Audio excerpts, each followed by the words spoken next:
How are you? I'm good, thank you. We are in the middle of the doldrums still. Only 10 knots of wind at the moment.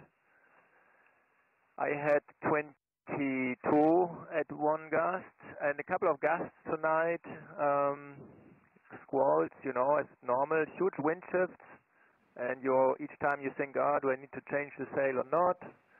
So sleep is not great, but we make some progress. That's good, and I hope that at some stage of this day today we get out of this mess. It looks really messy on the sky. Does it? And how do you feel compared to the other boats and their positions? You've got Charlie a little bit out to the east. Yeah, I mean, normally just by the general climatic trend, you think in the west it's better because normally in the west the ITC is narrower. But looking at the satellite pictures tonight, we had a huge lump of rainy, very active squalls in the western part more, where Louis and I were, and Charlie was just at the edge of it, on the easterly edge of it. So don't know if he had any technique to foresee that. It was not visible during the day, but well, he doesn't seem to be any quicker than us now, so I'm happy with where we are, and it doesn't really matter if we are like 30 miles further west or east at this stage. I think the development of these clouds is so erratic. And yeah, Thomas and I, we both met a cable-laying ship tonight. I could listen to his conversation with the same captain that I had an hour before, and it's a French ship called Ile de Brea, and putting a telecom cable from Brazil to Portugal. And wow. I was for half an hour. I was like, with the wind shifts, I was always heading back to it, and they asked me to keep 1 mile distance, and then the wind turned and headed me again into it, and then I was trying to be to leeward of it, and then the wind lifted, and I was in a mess for almost an hour trying to get around that thing. How but bizarre. I had a lovely conversation with the captain, and he knew exactly every boat of the Vendée Globe. He knew my position, and he was wishing me to finish on the podium. That's fantastic, isn't it? Yeah, cool. And you were flown over in Recife by a plane as well, I believe. Yes, that was a fantastic moment. A pretty nice airplane actually coming along, and I had heard someone calling me on VHF half an hour before, but the signal was so weak I couldn't identify. And then I started peeling to my code 0. I was on the jib top, and I was working on the bow when I heard an airplane and the VHF at the same time, and so went back to the VHF and talked to them, kind of media airplane XYZ, I can't remember the name, and then he did a couple of laps around, and you know, I didn't have a big choice rather than to continue putting my sail on the bow. There was water coming over the deck, and I had the hatch open, and I had to continue my job, but I was waving from there each time he came around, and it was fun to have a human or humans nearby, and it boosted my spirit for the day a lot. How lovely. Now listen, Boris, there's a rumour in the French camp that you're lacking a J2. Just wondered whether you may care to comment on that. There's nobody listening on Sunday morning. Funny, yeah, rumours. It's just a rumour, I guess. I don't know where it should come from. My J2 has no problems. Perfect. Good for you, Boris.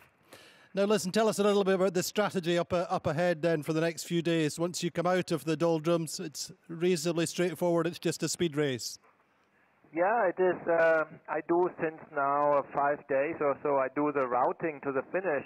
And again this morning, the route arrives in just 10 days, even 9 days, 23 hours or something.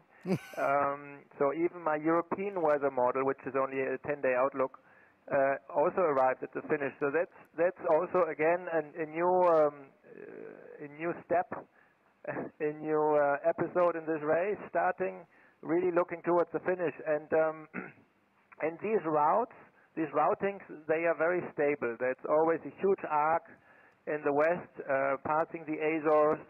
It's a lot of downwind running, so we have basically 4 days of reaching and 4 days of running and a little bit in between. The Azores high in between. So it's a fantastic outlook, really.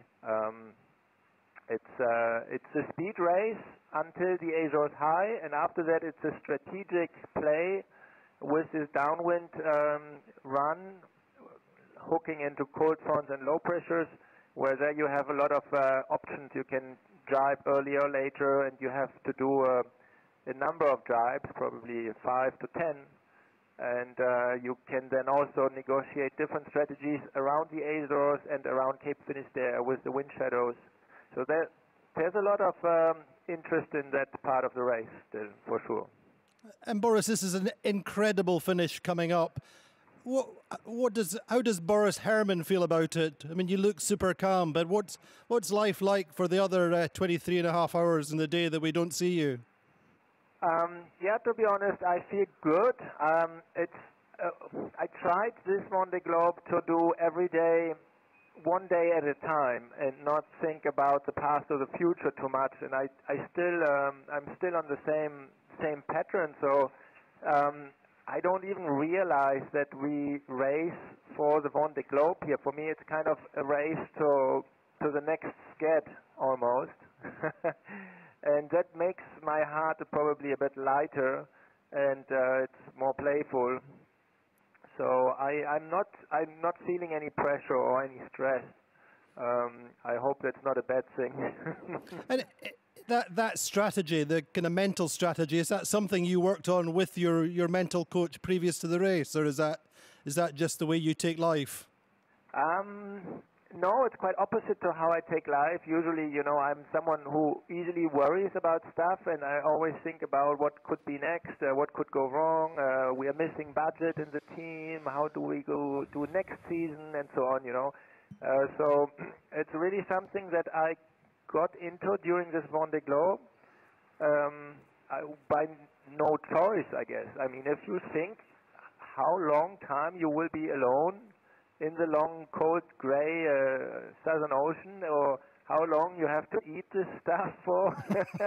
I mean, there's no way you let this come to your conscious mind.